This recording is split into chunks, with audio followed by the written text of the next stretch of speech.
strongly believe in the need for most people having a home server today. And the reason is we all are creating a lot more data.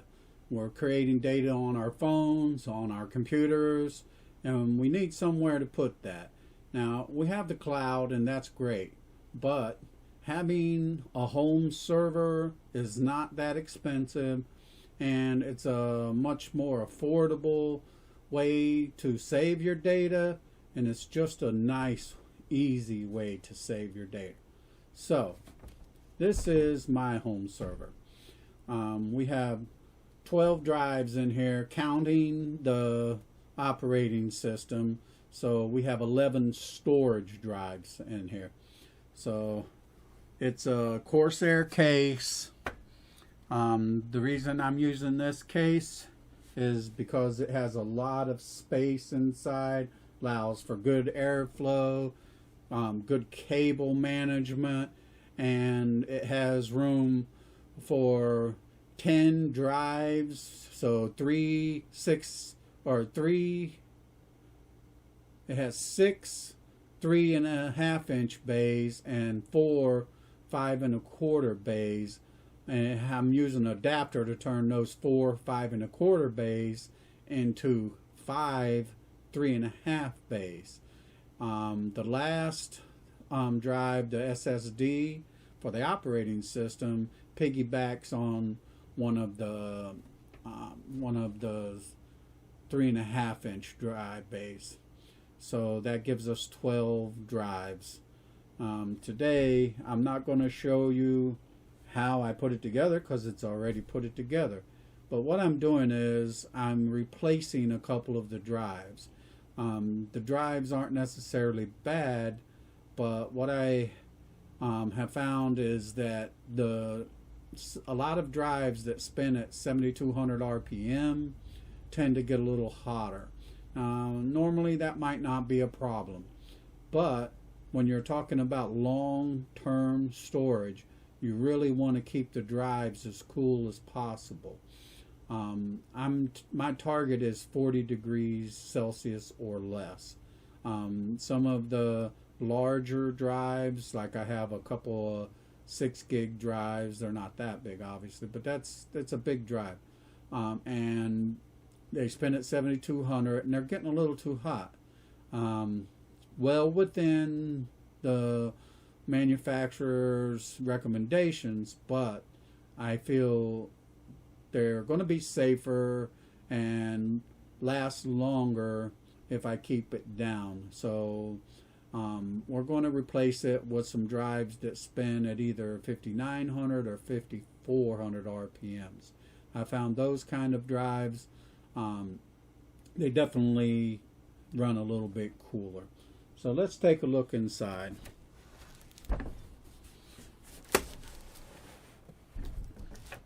So inside the case,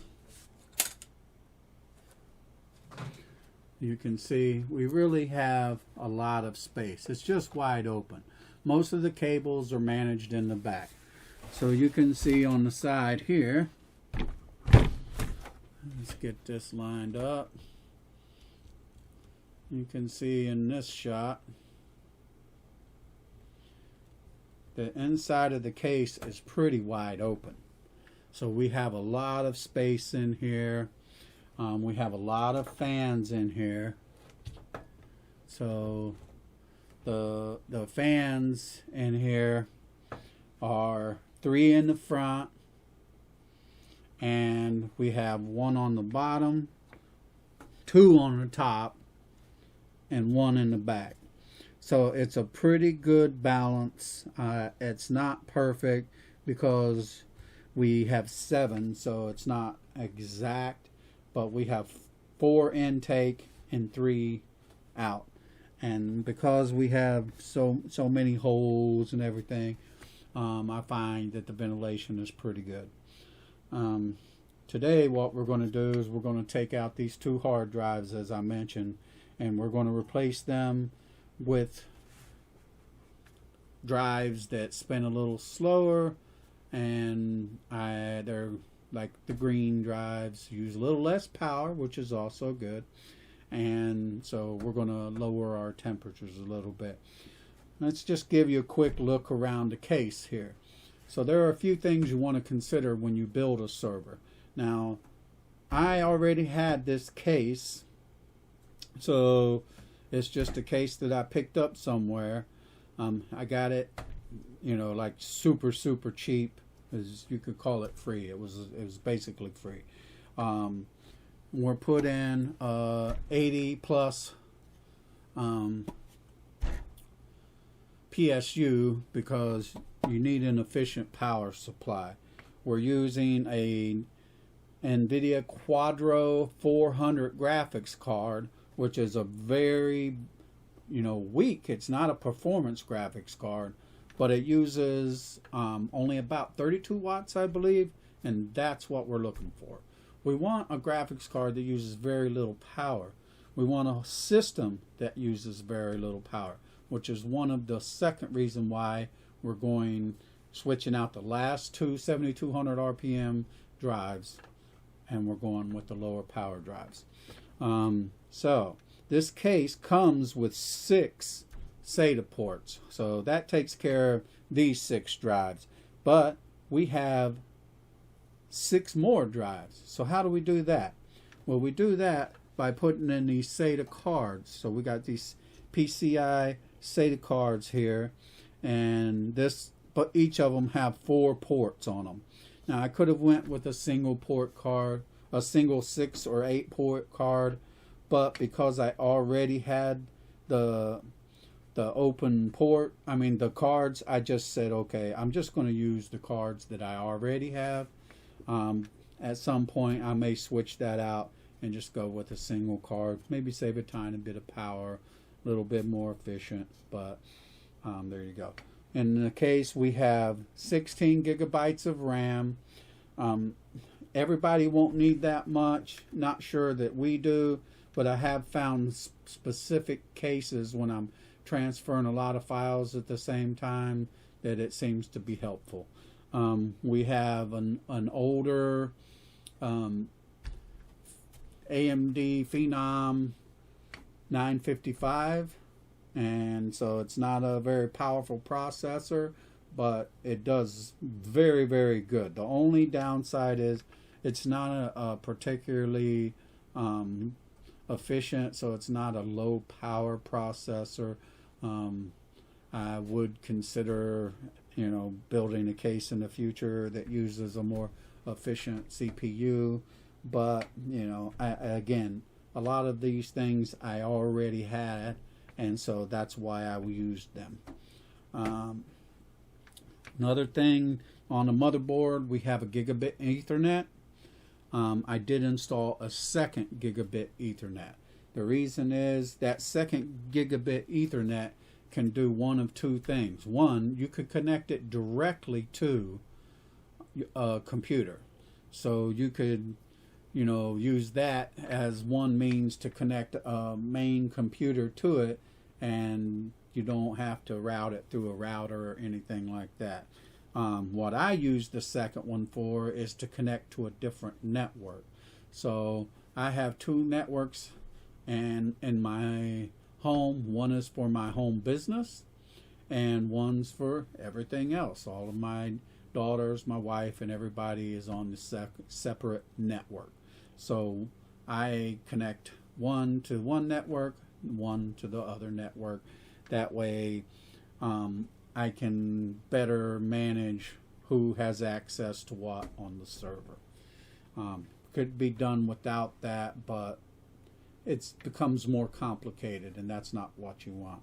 Now, as for backing up, this is not a media server. It is only for files. It's a backup server and a file server. So we don't need a powerful graphics card. We don't need a lot of the other things that you might need for a media server. So that's one of the reasons why we're using a lower power graphics card, and I feel like this server is very efficient, and that's what we're looking for here. We just want a very efficient low power server, and that's what we have here. So we're going to swap out X, I've labeled it here, and we're going to swap out M, which I've labeled. So we're going to swap out these two. Over here you can see we have 1, 2, 3, 4, 5 drives here in a space that normally only allows for 3, no, I believe it would be 4 bays, but 3, no, it would only allow for 3 5 1/4 bays. So we've switched 3 into 5 drives, so pretty efficient. So that's my server. What you build will vary depending upon your needs, but I recommend this kind of process where you are using what you have when you can. You don't need to be powerful. You don't need to start out with 12 drives. Just start out with what you have, maybe add a couple to get started. And same thing with memory. When you're not using it a lot and you don't have a lot of computers connected to it, you're not backing up a lot of computers simultaneously, then you might not need 16 to start. Maybe you just put in 8 gigs and then put in the rest later when you need it. So same thing with the drives. Maybe you start out with 2 or 3 drives, but I do recommend a large case like this so you can add more drives as you go. You don't have to keep switching cases, pulling out motherboards, moving it to a new case. You don't want to do all of that. It's just time consuming, unnecessary. Just start with a big case. If you don't have one, you can usually pick them up pretty cheap.